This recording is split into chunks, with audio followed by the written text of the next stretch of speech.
자, 말씀은 두 군데를 볼 건데요. 하나는 시편 139편 6절입니다. 시편 139편 6절이에요. 한 절인데 우리 같이 읽어볼까요? 139편 6절 한 절입니다. 시작. 이 지식이 내게 너무 기이하니 높아서 내가 능히 미치지 못하니이다. 아멘. 이 지식이 내게 너무 기이하니 높아서 내가 능히 미치지 못하나이다. 예. 그리고 마태복음 18장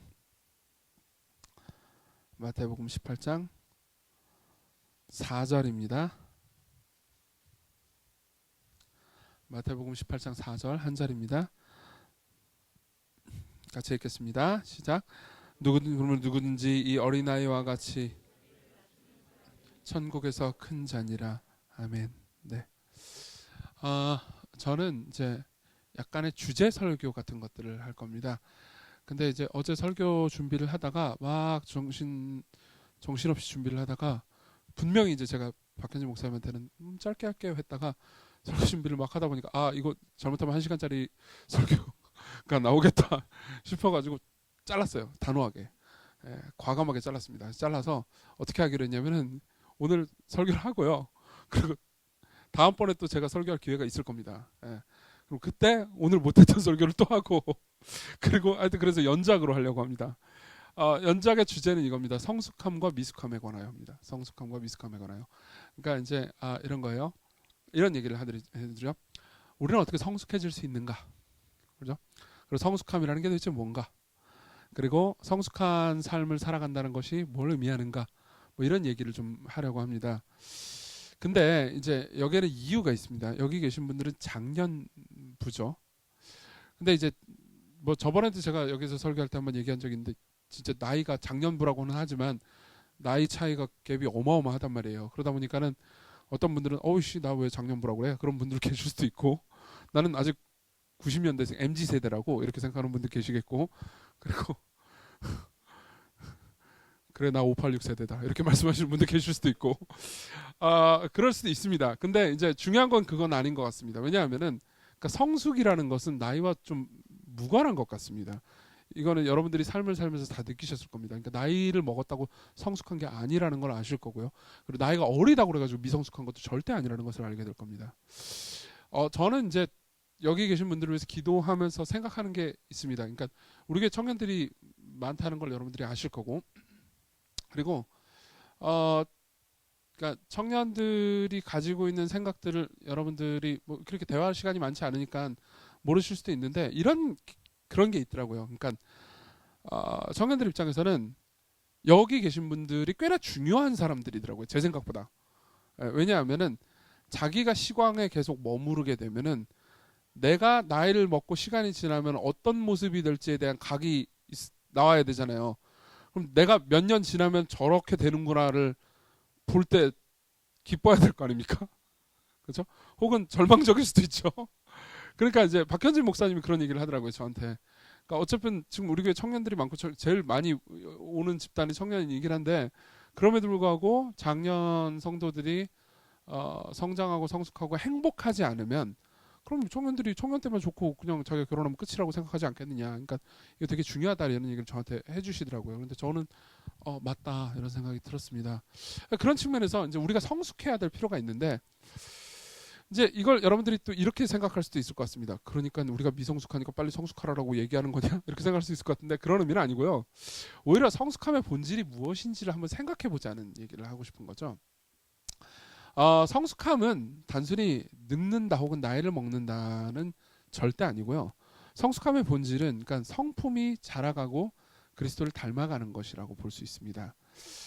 그리고 제가 몇 번 이제 개인적인 레벨에서도 그리고 또 설교 때도 한번 이런 얘기를 한 적이 있는데 예수님의 성품의 독특함은 이런 겁니다. 그러니까 서로 상반돼 보이는 성품이 한 인격 안에 있는 거죠. 그러면 가장 온유한데 가장 용감하셨습니다.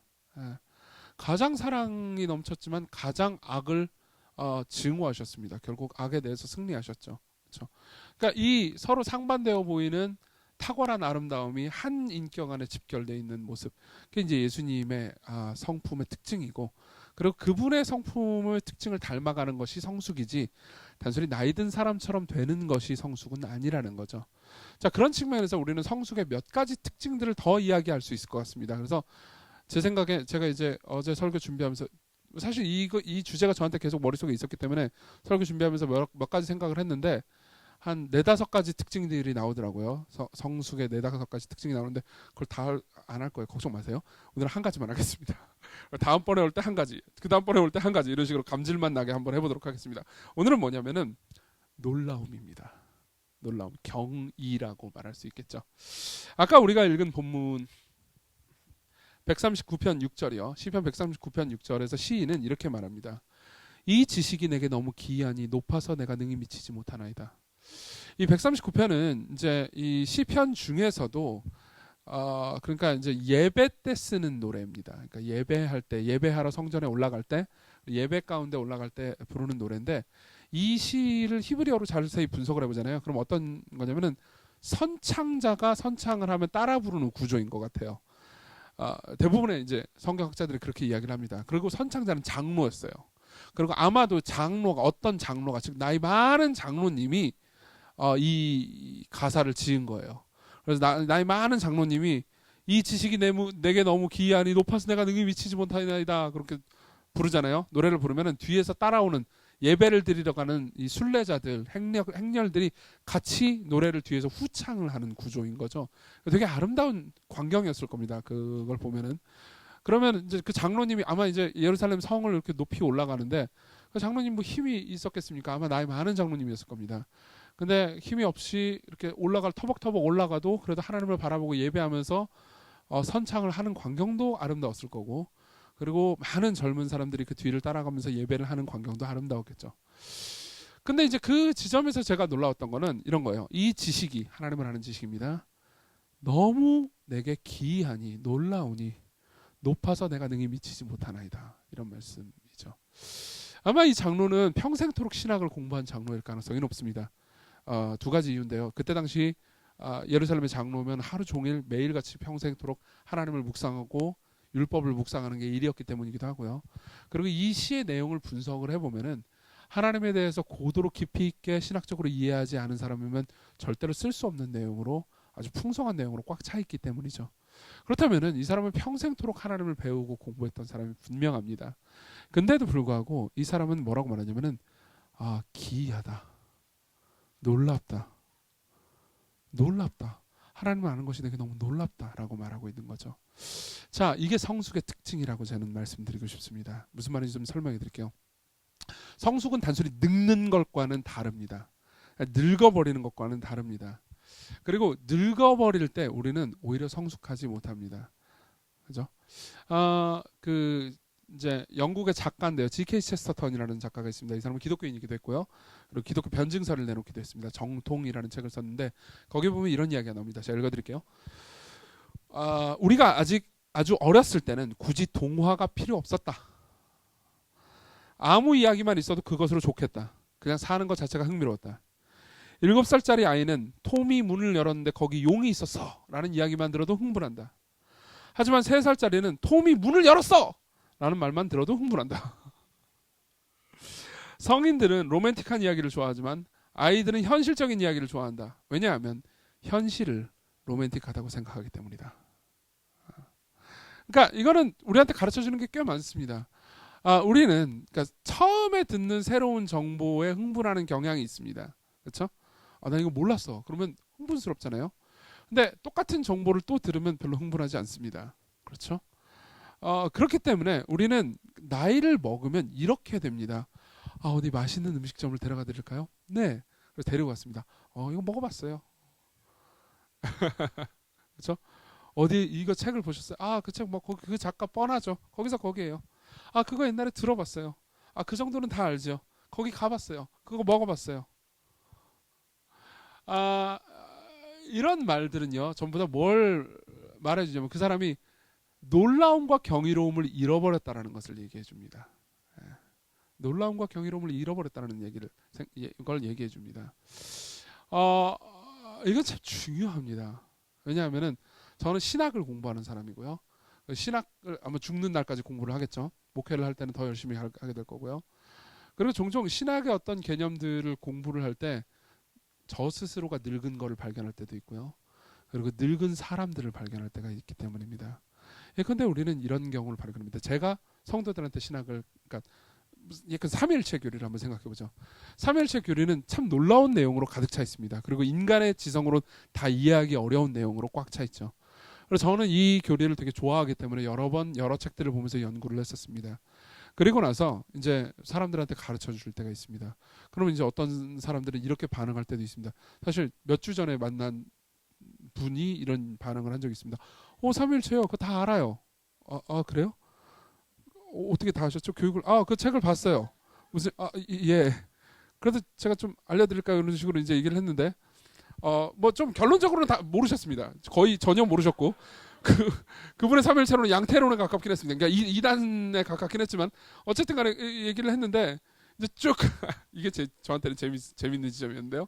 그러니까 그분이 잘못된 교리적인 문제들을 좀 고쳐가면서 이제 하나씩 얘기를 하면서 저는 당연히 이걸 상상했거든요. 내가 잘못 이해하고 있었군요. 이게 삼위일체였군요. 이걸 기대했는데 진짜 말 그대로 그 전에 그분이 알고 있던 내용과 그 후에 한 시간 정도 시간이 지나고 나서 그 후에 그분이 알고 있는 내용이 달라졌을 것이 분명함에도 불구하고 그분은 끝까지 하나도 놀라지 않고 그거 알아요를 반복하시더라고요. 그분을 비난하고 싶은 게 아닙니다. 그러니까 이거는 사실 우리도 그럴 수 있다는 겁니다. 예컨대 저도 얼마든지 그럴 수 있습니다. 그러니까 저야말로 그럴 수 있죠. 예. 저는 이런 얘기를 자주 하는데요. 제가 설교자가 아니고 설교를 듣는 사람으로서 그냥 앉아 있을 때 저한테 설교를 하는 사람이 말해주는 거를 내가 얼마나 놀라워할 수 있을까, 얼마나 놀라워하고 있는가를 종종 고민합니다. 그리고 그때마다 저한테 그러니까 도전을 주는 책이 있습니다. 아우구스티누스의 삼위일체론이죠. 이 책은 어려운 삼위일체론에 대한 책입니다. 그리고 굉장히 현학적인 내용들이 꽤 있습니다. 근데 이 책이 저한테 주는 놀라움은 이겁니다. 중간중간 책을 읽다 보잖아요. 그러면 읽다 보면 벌써 여기서 이게 나온다고? 라고 생각할 만큼 중간중간에 찬양이 터져 나옵니다. 그러니까 마치 아우구스티누스가 지금 내가 교리 진술하고 성경 해설하다가 지금 그딴 건 모르겠고 일단 찬양 좀 해야 되겠어. 그 다음에 이야기를 지속하지 라는 느낌이 들 만큼의 이야기인 거죠. 그러니까 그냥 중간중간 갑자기 뜬금없이 찬양이 터져 나옵니다. 왜 그럴까요? 이 사람은 놀라고 있는 거죠. 놀라고 있는 거죠. 자, 이게 우리가 생각해야 되는 지점인 것 같습니다. 놀라움은 아이들의 특성입니다. 맞죠? 근데 보십시오. 제가 아까 처음에 이런 말씀을 드렸습니다. 진정한 성숙은 서로 상반돼 보이는 아름다움이 한 인격 안에 집결된 거라고요. 생각해보세요. 전혀 아무것도 모르는 사람이 새로운 걸 알게 돼서 놀라웠다. 그러면 그냥 새신자 교육을 잘 받은 것 뿐입니다. 맞죠? 근데 저 사람은 저 모든 것에 대해서 굉장히 충분히 깊이 있게 들었고 사실 누군가를 가르칠 수 있는 능력이 있음에도 불구하고 저 얘기에 또다시 눈물을 짓는다고? 또다시 놀라워한다고? 그럼 이건 성숙이 됩니다. 이때 이 사람은요 어린아이가 되는 겁니다. 여러분 이걸 한번 생각해 보십시오. 우리가 배우는 교리들은 우리가 배우는 성경의 지식들은 비록 씨앗의 형태이긴 하지만 여러분들이 영원히 배울 내용들입니다. 영원히 하나님 앞에서 보고 듣고 생각할 내용입니다. 예컨대 십자가는요 우리가 영원히 듣고 즐길 내용입니다. 참고로 절대 지루하지 않을 겁니다. 여러분들이 천국에 가서 십자가에 대해서 찬양하고 노래하고 이야기를 듣고 다시 곱씹고 배울 때 여러분들이 지금 천사들도 이걸 알면서 계속해서 알기를 원한다고 베드로전서에서 말하는 걸로 보아서 여러분들은 이것을 영원히 질리지 않고 그리스도께서 여러분들을 위해서 하신 일을 영원히 질리지 않고 배우고 느끼고 들을 수 있을 겁니다. 사실 여러분들이 어느 정도 질린 이유는 여러분들이 만나는 설교자가 한계가 있기 때문일 수도 있고요. 그리고 우리의 지성이 한계가 있을 수 있기 때문일 수도 있습니다. 여러 가지 이유가 있겠죠. 그렇지만 하나 확실한 건요. 우리가 영원히 배울 내용 가운데서 우리는 영원히 놀라워할 겁니다. 무슨 말입니까? 천국에는 어린아이들로 가득하다는 거죠. 천국에 우리는 예수 그리스도께서 십자가에서 우리를 위해서 죽으셨어 라는 이야기를 듣고 놀랄 거고요. 예수께서 문을 여셨어 라는 말로도 놀라울 겁니다. 이해하십니까? 그죠? 자, 그렇다면 이런 얘기를 해드리고 싶습니다. 여러분들이 만일 지금 삶을 살아가는데 지금 계속해서 나이를 먹어가는 과정 중에서 여기 중에서 아주 젊으신 분들도 계시고 또 나이를 먹어가신 분들 계시겠지만은 여기 중에서 제일 나이를 많이 드신 분이 계속해서 새로운 내용들을 혹은 새롭지 않은 내용들을 들으면서 아, 나 그거 들어봤어 라고 말하지 않고 계속해서 경의를 느낀다고 합시다. 그렇죠? 여기 있는 사람들이 새로운 사람들이 있습니다. 그렇죠? 새로 방문한 사람들이 있습니다. 방문한 사람들과 대화를 나누면서 방문한 사람들의 이야기를 들으면서 그 사람의 생애에 대해서 놀라워하고 그 사람을 인도해 주신 하나님께 대해서 감사해하고 경의를 표현한다고 합시다. 그렇죠? 물론 우리는 이렇게 말할 수도 있습니다. 아, 다 뻔하고 뻔한 사연이구나. 그래, 너 같은 사연 내가 100만 명 들어봤다. 그럴 수도 있습니다. 아, 그거는 이 사람이 똑똑해졌다는 의미가 아닙니다. 늙었다는 거죠. 그것도 안 좋은 방식으로 늙었다는 겁니다. 근데 이 모든 내용들을 다 압니다. 아, 지금 나하고 이야기하는 사람의 사연은 내가 한 100만 번 정도 들어본 얘기다라는 걸 알고 있습니다. 그 이후의 이야기도 어떻게 굴러갈지 뻔히 보입니다.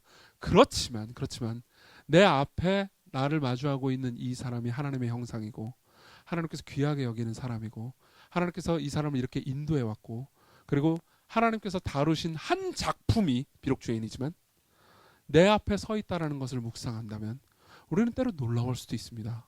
그렇지? 뻔하고 뻔한 이야기지만 아름다운 이야기구나. 뻔하고 뻔한 이야기지만 경이로운 이야기구나. 라고 생각하면서 우리는 사람들을 보면서 놀라워하고 성경의 진리들을 들으면서 놀라워하고 경의에 찰 수 있습니다. 생각해보세요. 한번 상상해 봅시다. 여러분들이 지금보다 훨씬 늙는다고 합시다. 지금 한 20년이 지난 제 생각에는 여기 계신 분 중에서 나이가 꽤 있으신 분들이라 하더라도 20년이 지나도 안 돌아가실 겁니다. 여러분들은 건강하게 장수하실 거라고 믿습니다. 아멘. 저 혼자 믿습니다. 자, 여기서 꽤 제일 나이가 드신 분들도 20년이 지나면 그리고 제일 어린 분들도 20년이 지나면 꽤 늙은 상태일 겁니다. 그렇죠? 육체적으로도요. 그리고 제일 나이가 많으신 분들도 20년이 지나면 이제 소위 사람들이 말하는 할마씨 할아버지가 되겠죠. 그렇죠? 근데 그 사람이 새로운 사람들 제가 너무 저기 했나요? 저도 뭐 할아버지가 되겠죠. 진짜 문자적으로 할아버지가 될 수도 있겠네요. 근데요, 그때도 여러분들이 경이로워하고 있습니다. 새로 방문한 청년들의 이야기를 듣고 경이로워하고 있습니다. 여러분들이 오랫동안 들었던 그 복음을 이렇게 말합니다. 또 들려주시오. 주 예수 크신 사랑, 주 예수 크신 사랑, 또 들려주시오. 라고 말하고 있습니다. 그걸 다 놀라워하고 있습니다. 그럼 어떻겠습니까? 여러분들은 나이를 먹었지만 젊습니다. 늙었지만 경이로워할 줄 압니다. 그건 뭘 말하는지 아십니까? 여러분들은 나이를 먹었지만 여러분들 안에 있는 생명은 마치 어린아이 안에 있는 생명이 약동하고 막 뛰듯이, 그렇죠? 전혀 생명의 활동과 능력이 죽지 않고 더 커져가고 강해졌다는 걸 의미합니다. 그럼 어떻게 되는지 아십니까? 성령이 임하면 일어나는 일 중에 하나가 뭔지 아십니까? 요엘서에도 나오고요. 사도행전 2장에서 요엘서를 인용한 말인데요. 늙은이는 꿈을 꾼다고 말합니다. 늙은이가 꿈을 꿔요. 여기서 말하는 꿈을 꾼다라는 말은 이제 잠잘 때 꿈을 꾼다라는 것도 아니고 무슨 비전을 가진다 이런 의미가 아닙니다. 둘 다 아니에요. 경이로워한다는 겁니다. 나이를 먹은 사람이 뭘 경이로워할 게 있겠나? 아니요. 여러분들은 영원을 살 겁니다. 저와 여러분들은 영원을 살 겁니다. 그렇기 때문에 영원에 비해서 여러분들이 80살이 되어도 영원 앞에서 우리 모두는 아이일 뿐입니다. 하나님을 아는 지식이라는 거대한 바다 앞에서 우리 모두는 그저 한 스푼 정도의 지식을 섭취했을 따름입니다. 그렇죠? 하나님의 형상과 하나님의 교회라는 거대한 아름다움 앞에서요. 우리 모두는요. 그냥 작은 일부의 사람들만을 만나보았을 뿐입니다. 우린 더 경험할 게 많고 더 바랄 게 많고 더 꿈꿀 게 많고 무엇보다 더 희망할 게 많습니다. 그렇지 않습니까? 자, 그래서 이게 이제 성숙함의 특징이라는, 그러니까 경이로움이 성숙함의 특징이라는 이야기를 마치면서 한 가지 제가 조언을 드리고 이야기를 끝내려고 합니다. 그럼 여러분들은 이제 어떻게 해야 되느냐? 그럼 나는 이대로 늙어가지 않고 나이를 먹고도 성숙해지려면 나는 어떻게 해야 되느냐? 이런 걸 질문하고 싶으실 수 있죠, 그렇죠? 그 질문에 대한 궁극적인 대답은 이 시리즈가 다 끝날 때 해드리겠습니다. 하지만 한 가지 이야기만 해드리죠. 이대로 이야기가 끝나면 너무 섭섭하니까요. 무엇이든 오래 머무르는 습관을 지금부터 기르십시오. 오래 머무르는 겁니다. 무슨 말입니까? 어떤 이야기를 들었습니다. 여러분들 어떤 교리를 들었습니다. 그리고 이 교리에 어떤 가르침에 오래 머무르지 않고 그냥 새로운 정보가 입수됐군. 그러면요. 나 그거 알아. 몰랐지만 뭐 이제 알았네. 그렇게 됩니다. 거기에 조금 더 오래 머무르십시오. 이게 무슨 의미인지 깊이 생각하십시오. 어떤 사람을 만났습니다. 이번 주에 새로운 사람을 만났습니다. 이번 주 소그룹 때 한 몇 주를 안 오다가 처음 방문한 사람이 있었습니다. 그럼 여러분들 이렇게 생각할 수 있습니다. 몇 주 동안 안 하고 뭐 했대? 이렇게 생각할 수도 있지만 여러분들은 새로운 하나님이 시간교회에 보내주신 여러분들의 소그룹에 보내주신 새로운 한 하나님의 형상을 만난 겁니다. 그렇죠? 네. 저기 지금 작년부에서 제일 나이 어린 부부가 저기 뒤에 있는데 청년부였다가 그렇죠? 온유를 데리고 왔어요. 자, 생각해보세요. 저 하나님의 형상 둘과 저 하나님의 형상 둘이 요만한 하나님의 형상을 데리고 왔어요. 얼마나 놀랍고 경이롭습니까? 그렇죠? 그걸 오래 머무르십시오. 어떻게 오래 머무르는지 아십니까? 물론 오래 볼 수도 있습니다. 그러면서 오래 머무를 수도 있죠. 그렇지만 여러분들이 만일 이제 소그룹에서 새로운 하나님의 형상을 만났다면 이 말은 잘 안 오던 사람이 한 명 방문했다는 의미입니다. 새로운 하나님의 형상을 만났다면요. 그 사람을 품고 오랫동안 기도하십시오. 한 주 동안 생각날 때마다 기도하십시오. 그리고 그 다음 주에 나타난다면 여러분들은 이렇게 될 겁니다. 이해되시죠? 그렇죠? 그리고 그 다음 주에 안 왔으면 왜 안 왔을까? 그리고 그 다음 주에 안 오고 그 다음 주에 안 오고 그 다음 주에 안 오다가 그 다음 주에 오잖아요. 그럼 그러면서 놀라워하게 될 겁니다. 그리고 그게 시간이 지나면서 여러분들의 삶의 습관으로 굳어졌다고 합시다. 그러면 이렇게 됩니다. 어린 아이들이 여러분들을 보면서 나도 저런 어른이 되고 싶다. 나도 저렇게 겸손한 사람이 되고 싶다. 라고 말하게 될 겁니다. 왜냐하면 겸손의 특징은 자기를 낮추는 게 아닙니다. 대상을 놀라워하는 거죠. 우리 잠깐 같이 기도합시다.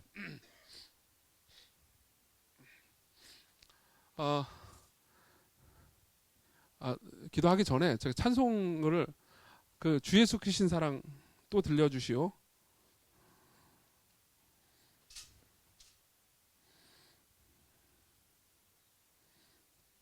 기도하고 하죠. 기도하고.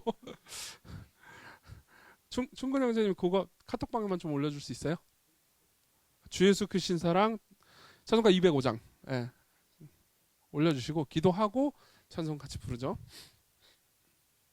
같이 우리 기도할 때 하나님 우리의 마음을 붙잡아 주시고 우리가 하나님의 은혜 안에서 당신의 생명과 능력을 충만히 받아서 성숙할 수 있게 해달라고 간절히 구합시다. 그래서 나이를 먹지만 하나님의 은혜와 영생으로 충만한 사람, 더 높은 지위에 올라갔지만 더 많이 겸손해질 줄 아는 사람, 그리고 한 명 한 명을 하나님의 형상으로 여기면서 사랑하고 기뻐할 줄 아는 사람, 그리고 하나님이 말씀하신 진리를 소중하게 붙들고 오래 머물면서 그 진리를 놀라워하면서 행복해할 줄 아는 사람이 되게 해달라고 같이 간절히 기도합시다.